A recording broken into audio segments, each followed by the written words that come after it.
Allô tout le monde, bienvenue à l'épisode 18 ici du Bouclier canadien sur One Soccer. Je suis Alexandre Gangueruzik ici avec Sofiane Benzaza et nous avons un invité très très spécial, Marie-Yasmine Alidou, attaquante de l'équipe nationale du Canada et Benfica bien sûr. Marie-Yasmine, merci beaucoup d'avoir pris le temps avec nous aujourd'hui. Pas de problème, ça me fait plaisir. Puis on va juste commencer direct. Bien sûr, tu es de retour dans le camp avec Canada. Ça fait un bon moment pour toi personnellement. Dernier camp, tu as pu marquer contre l'Espagne. Parle-nous un peu de ce moment et le sentiment de retourner à un autre camp pour la sélection. Oui, c'est sûr, en revenant d'une réussite comme ça au dernier camp, d'avoir embarqué à la mi-temps, d'avoir marqué mon premier but, c'est sûr que le prochain camp, tu arrives sur un high. Tu veux répliquer les mêmes choses que tu as faites, t'arrives compétitif. Donc, j'arrive dans une bonne optique. Je suis contente d'être ici, puis je suis prête à travailler plus fort pour répliquer ce que j'ai fait aussi au dernier camp. La dernière fois, tu avais parlé à Christine Roger de Radio-Canada où tu disais j'aimerais bien t'appeler, mais pour mes propres qualités, non pas parce que quelqu'un s'est blessé. Est-ce que tu es arrivé à ce moment-là? Tu es arrivé Ben à là, ce niveau-là? j'ai été invitée sur la liste. Donc, Voilà. ouais, Euh, cette euh, fois-ci. euh, Est-ce que tu te sens mieux? Est-ce que ça valide un peu plus ou c'est juste une continuation logique par rapport à ce qui se passe en club aussi? Non, je pense que c'est sûr, ça fait toujours plaisir se faire appeler sur la liste des invités principales.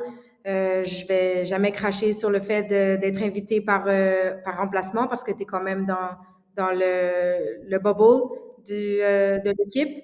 Mais c'est sûr, il y a une petite sensation qui est plus fun à avoir quand tu es appelé sur la liste. Puis, ben, si le dernier camp, j'ai fait des bonnes performances, dans ma tête, moi, je me dis que je devrais être invitée dans le prochain camp. Donc, c'était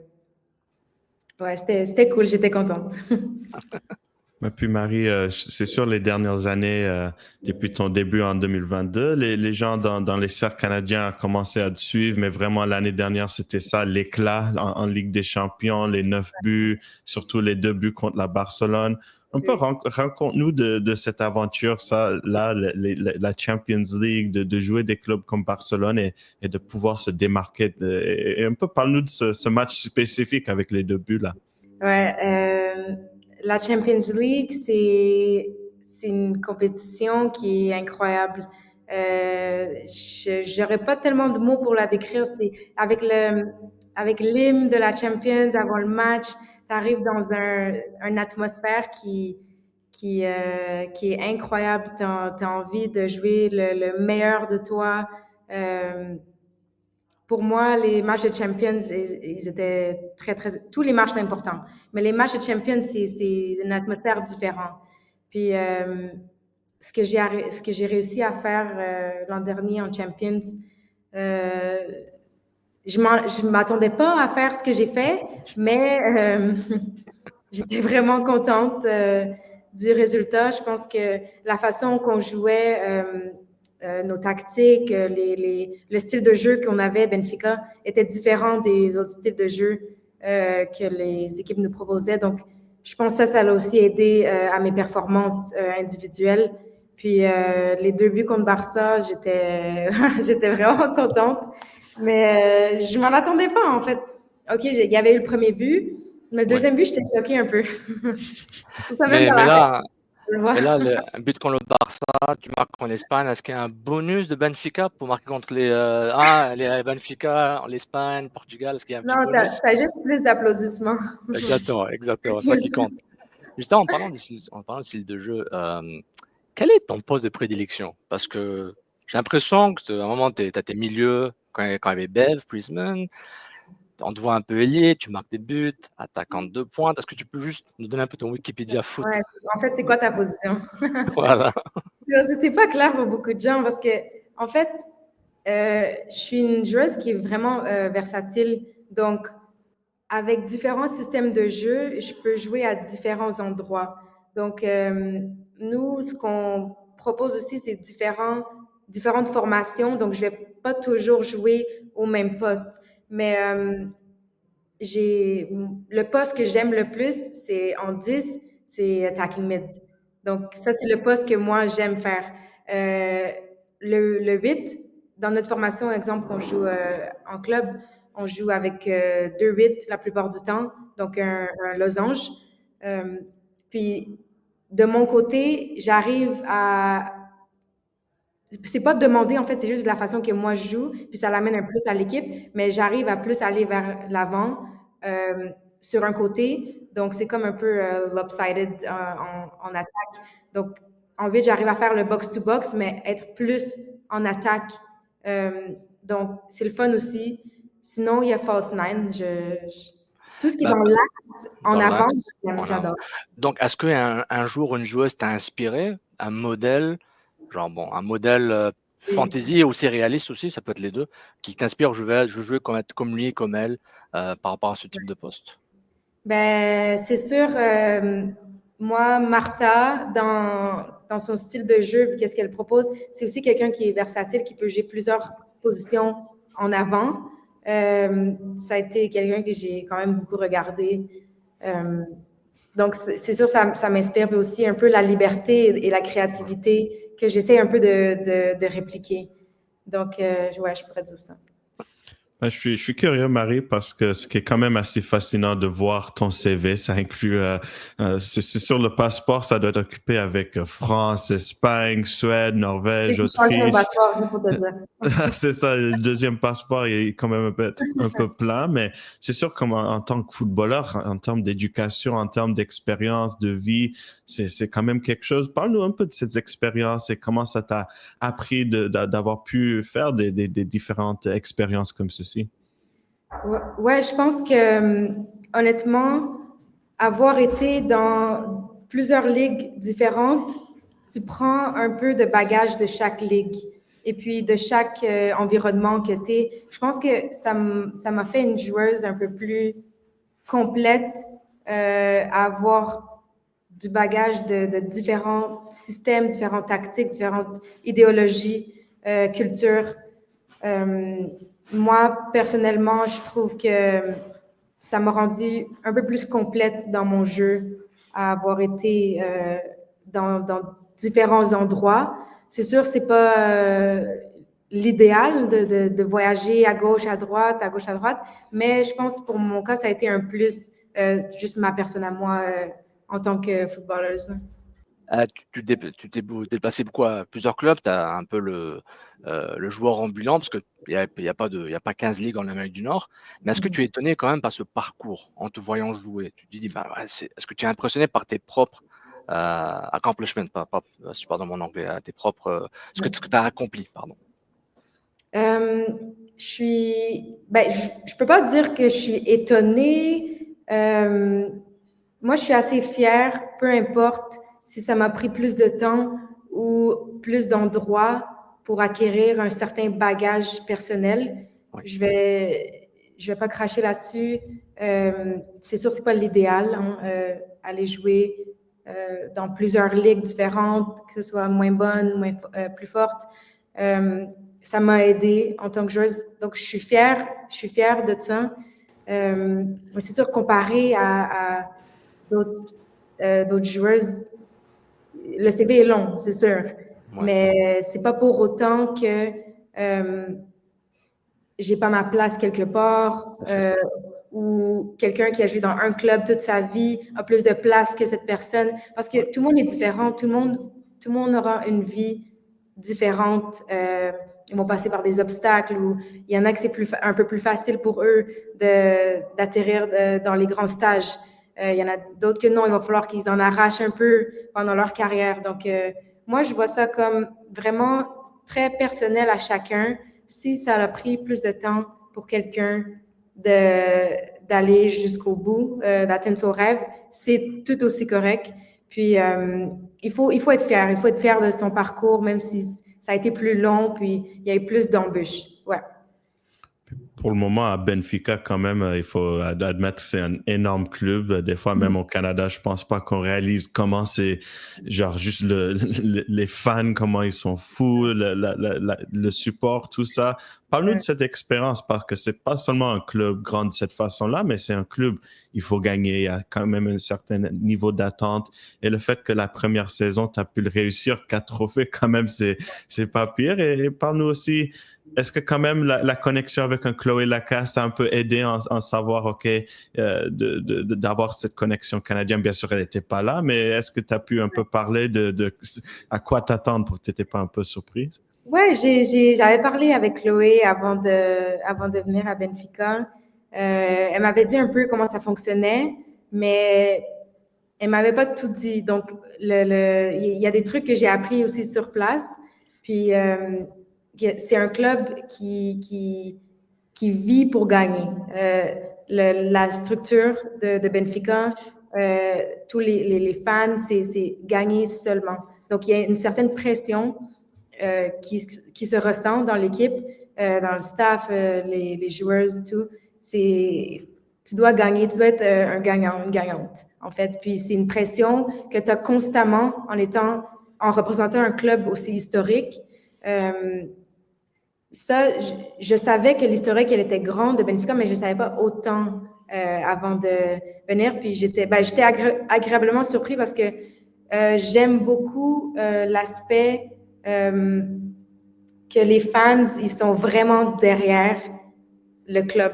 Puis s'il n'y a pas de fans quand tu vas jouer un match de foot, c'est bizarre. Il faut qu'il y ait des fans, il faut que le stade soit rempli. Puis le fait que j'ai vu qu'il y avait une grande communauté derrière le club, j'ai vraiment aimé.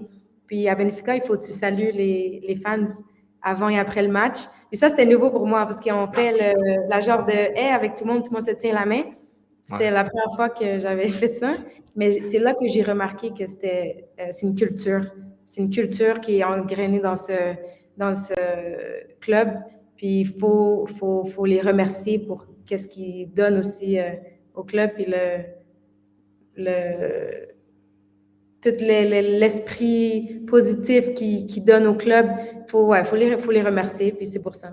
Donc Mais, chaque match, ouais, avant et après, on les remercie.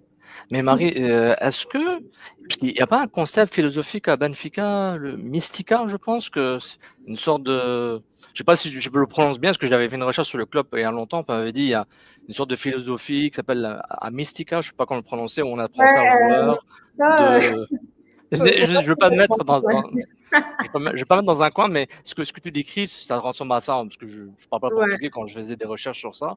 Mais donc toi, tu as l'impression que quand vous jouez, vous êtes, le public et le stade vraiment vous donne des ailes, encore plus. Ouais, mais c'est ça. Il y a une façon de jouer à Benfica, puis une philosophie de jeu qui est très, très forte. Puis c'est un modèle de jeu, je pense, qui est donné depuis tout jeune à la formation du club, hommes comme femmes.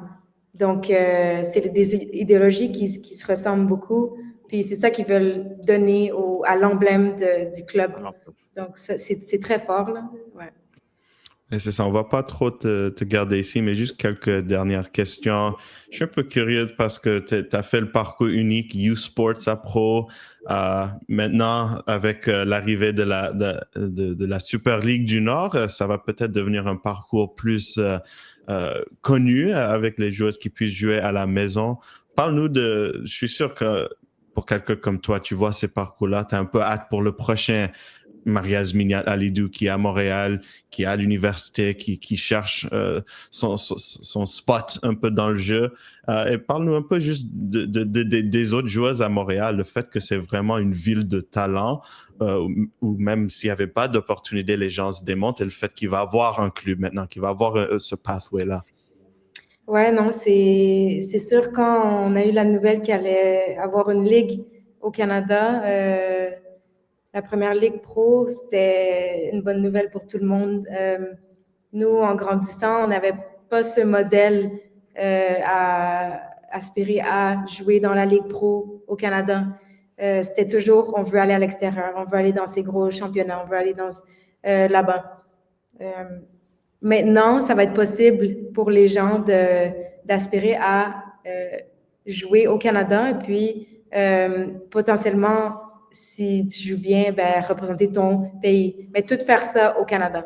Je pense que c'est très bon, puis the future look bright. Et c'est vraiment, c'est ça que je veux dire.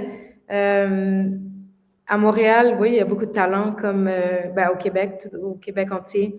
Il y a beaucoup de talent. Puis, je pense que l'équipe à Montréal, elle va être très bonne. Je ne sais pas ça va l'air de quoi dans la première année, mais j'ai vraiment hâte de suivre ça, puis ben, suivre ça de près. Puis on va voir pour le futur qu'est-ce qui en est. Je ne peux pas trop parler pour l'instant. Non, mais en fait, à vrai dire, il y a tellement de bons joueurs et joueuses en Rive-Sud qu'il y aura un autre club en Rive-Sud. Parce que entre Saint-Hubert, Brosse... Il faut faire un club Saint-Hubert. Mais je te jure, Marie, parce qu'à chaque fois je parle à des parents, à des joueuses qui me parlent ou à des gens qui travaillent dans les clubs, la Rive-Sud, on parle de Patrice Banet, Patrick Leduc, la famille Océan, les frères Océan. Maria Lidou, il y en a beaucoup. C'est un paradis du foot. Comment est-ce que tu vois ça? Parce que j'ai même des parents. Non, parce que tu es un modèle aussi. On va parler de toi. Il y a des joueuses qui te disent Marie, elle nous inspire. Puis c'est des filles qui jouent à Saint-Hubert aussi, à Brossard.